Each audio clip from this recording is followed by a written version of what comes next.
Amora's jollof rice store was the heartbeat of Ibadan's bustling Abu market. Every morning, the aroma of rich tomato paste, spicy peppers, and smoky rice drifted through the narrow lanes, luring in crowds of hungry shoppers.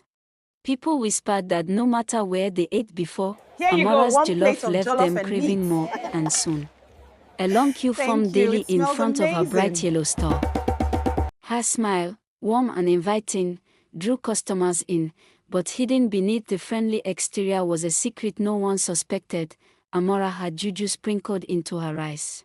Her salesgirl, Kemi, a 22-year-old university graduate, had taken the job to pay bills and support her younger siblings. At first, she was amazed at how quickly Amora's food sold. "It's your magic touch, Ma," Kemi said once, laughing nervously, watching dozens of people come and go. Amora simply smiled, brushing off the comment. But Kemi noticed something unusual. Customers seemed almost entranced. They ate quickly, praised the food excessively, and left in a daze, promising to return tomorrow. One humid afternoon, Kemi watched a middle-aged man approach the store. Normally reserved, he ordered one plate of jollof rice but finished it with lightning speed and insisted on paying for 2 more plates. "More, this rice is... I can't explain it," he stammered, eyes wide, almost trembling. Kemi frowned. She had never seen such behavior at any other food store. That night, Kemi went home feeling uneasy, a tiny voice whispering that something in Amora's cooking was not ordinary. Kemi's curiosity soon became an obsession. After her shift, she returned to the market under the cover of darkness.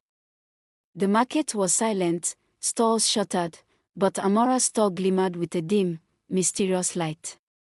Kemi crouched behind a nearby crate, eyes wide. Through a small opening in the store's back, she saw Amora sprinkling a strange, sparkling powder over the jollof pot, muttering words Kemi could not understand. Herbs, beads, and small charms dangled from strings attached to the pot. Kemi's heart pounded. This was no ordinary cooking. Determined to uncover the full truth, Kemi realized she would need evidence, but she also knew she had to be careful. If Amora discovered her snooping, there could be consequences far worse than losing her job. Kemi decided that tomorrow she would observe discreetly during the busiest hours, when Amora might sleep and reveal more of her secret. As she walked home, the aroma of jollof rice still lingering in the air, Kemi felt a mix of fear and excitement. She had stumbled upon something far bigger than a simple food business. It was a dangerous secret waiting to be exposed. The next morning, Kemi arrived at the market earlier than usual. The sun had barely risen, painting the dusty streets in shades of gold and orange. Amora's store was already glowing under the first light, pots steaming, and spices lined neatly. Kemi's stomach churned with a mix of anticipation and anxiety. She told herself she needed to see more of Amora's methods, but subtly. No sudden moves, no questions that could arouse suspicion. Amora greeted her with her usual warm smile. "Good morning, Kemi. Ready for another busy day?" Her voice was soft, melodic, yet carried a certain power that made Kemi's unease deepen. Kemi nodded, forcing a cheerful expression while scanning the store. Customers began trickling in, and soon, a small crowd formed around the steaming pots of jollof. It was as if an invisible force pulled them in, again, their eyes gleaming with excitement, almost hypnotized by the aroma. Kemi noticed subtle signs this time, Amora tapping the side of the pot 3 times in a rhythmic pattern, murmuring low, almost inaudible words. Occasionally, her fingers brushed over a hidden charm tucked under the pot's lid. Kemi's heart raced. She had never seen cooking like this. This was enchantment, not culinary skill. Her mind spun with questions.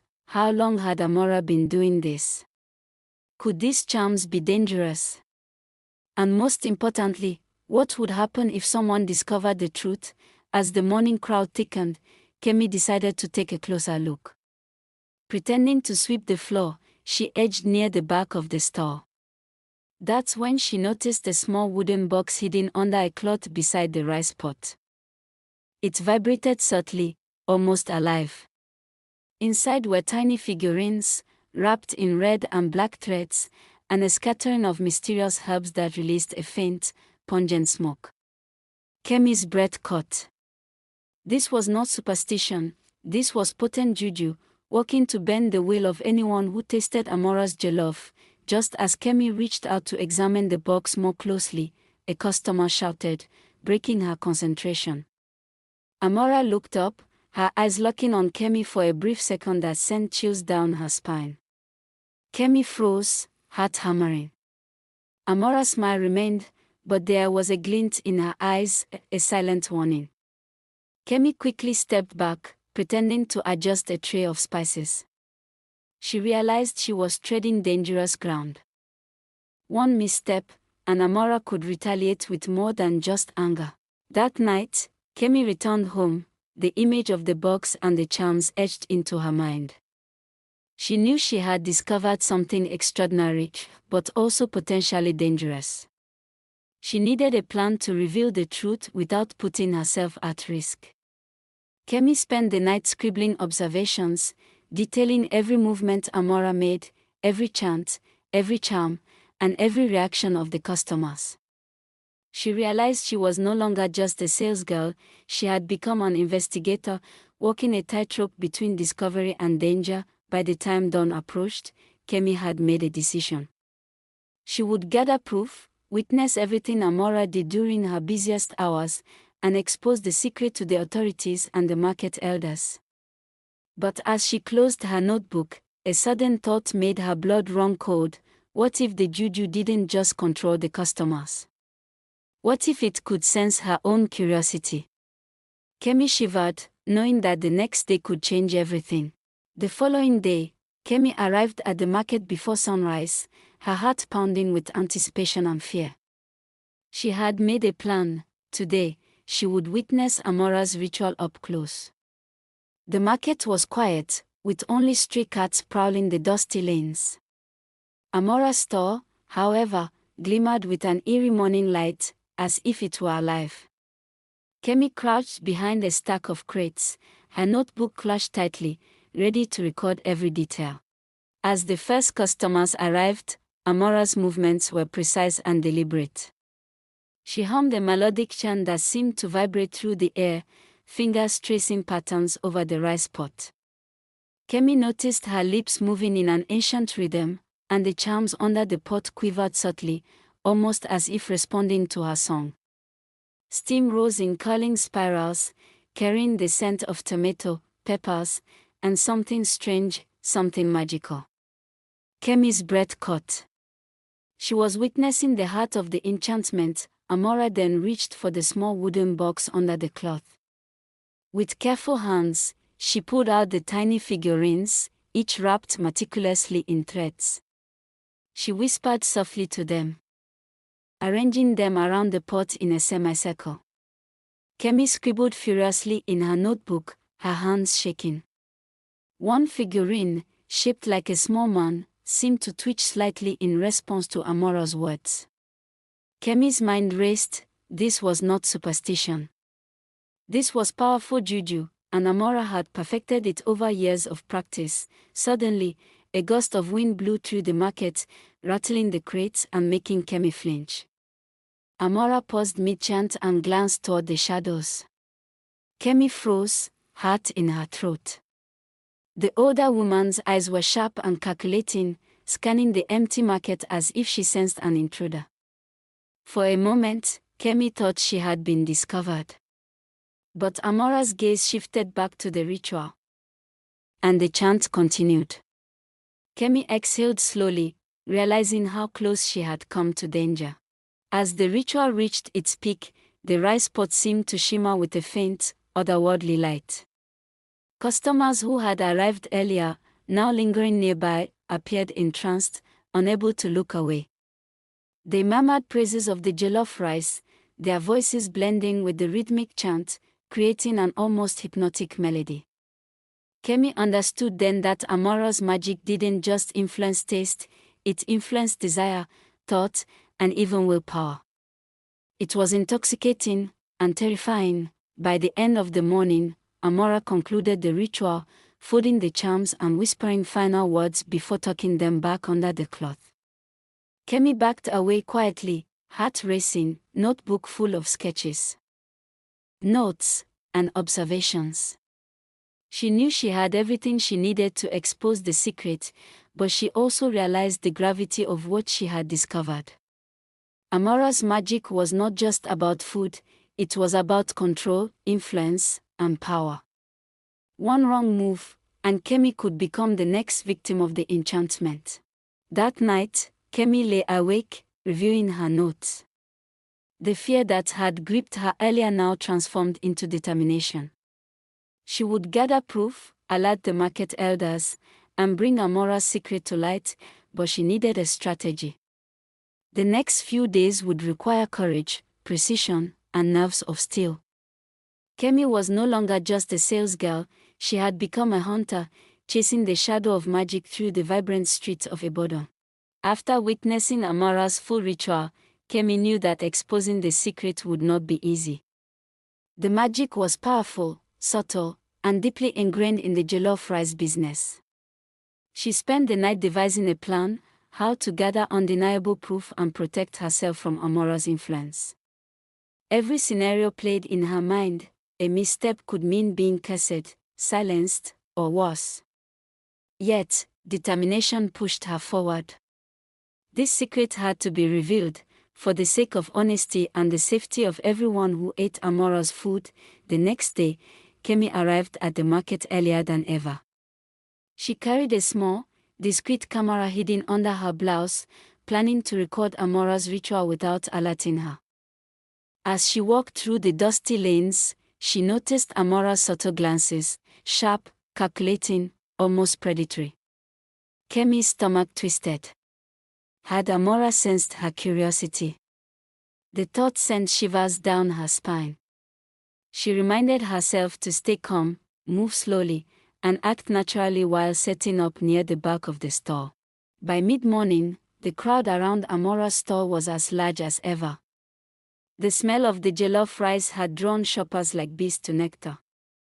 Kemi crouched behind a large crate, camera ready, a notebook open to record every detail. Amora began the ritual, humming the familiar chant, fingers tracing intricate patterns over the steaming rice pot. The charms beneath the lid vibrated as if alive, small figurines arranged meticulously around the pot. Kemi's eyes widened, the scene was even more intense than the night she had first witnessed it.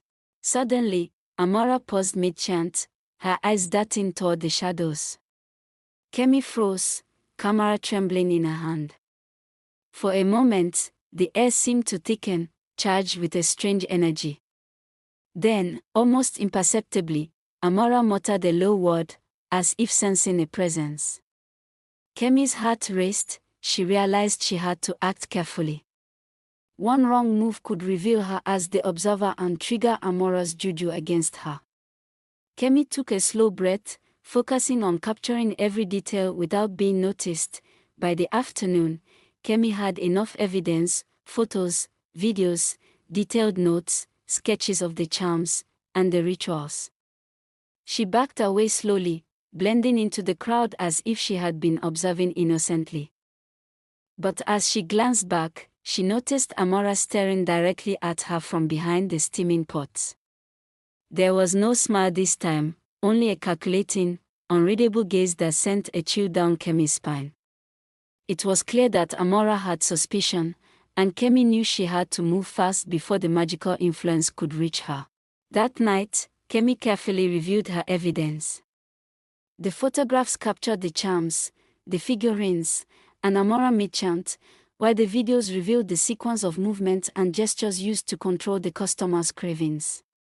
Kemi's resolve hardened. Tomorrow, she would take her findings to the market elders and reveal the truth. But a lingering worry remained.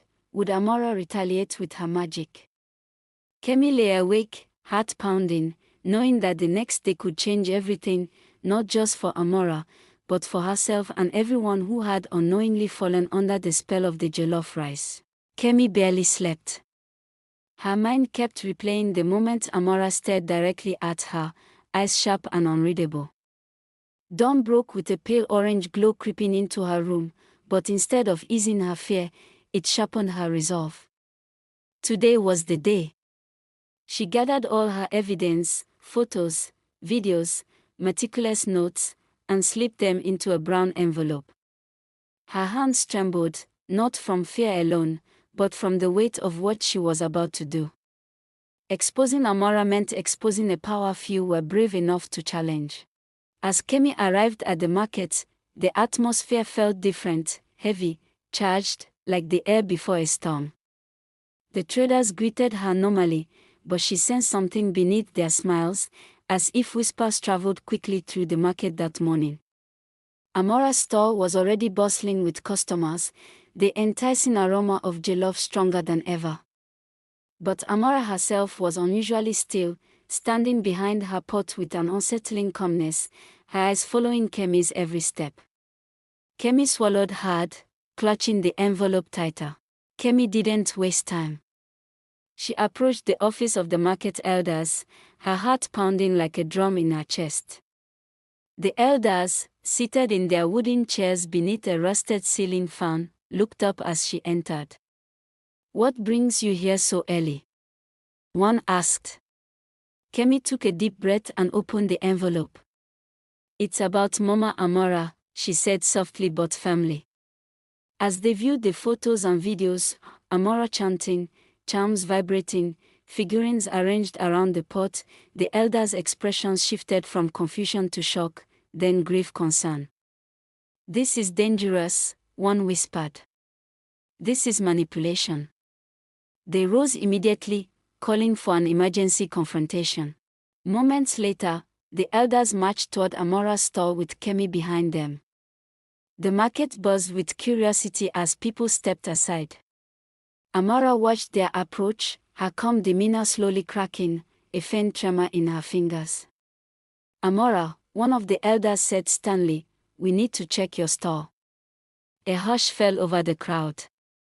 Amora tried to object, but the elders pushed past her. They lifted the pot cover, revealing the charms beneath, the figurines carefully arranged, and remnants of sparkling powder clinging to the wood. Gasps erupted from the onlookers. The jollof everyone adored had been bewitched. Amora's face twisted, not in anger, but in defeat. Her secret, nurtured for years, lay exposed for all to see. "Why?" an elder demanded. Amora's voice wavered as she spoke, tears welling in her eyes. "I only wanted my business to succeed. People ignored me before. I just wanted a chance." But the crowd was unmoved, betrayal hung heavy in the air. The elders announced her suspension from the market until further notice, and her store was shut down immediately. As the crowd dispersed, murmuring in disbelief, Kemi stood alone, feeling the weight of everything she had done. But deep down, she knew she had made the right choice. The spell had been broken. Truth had won.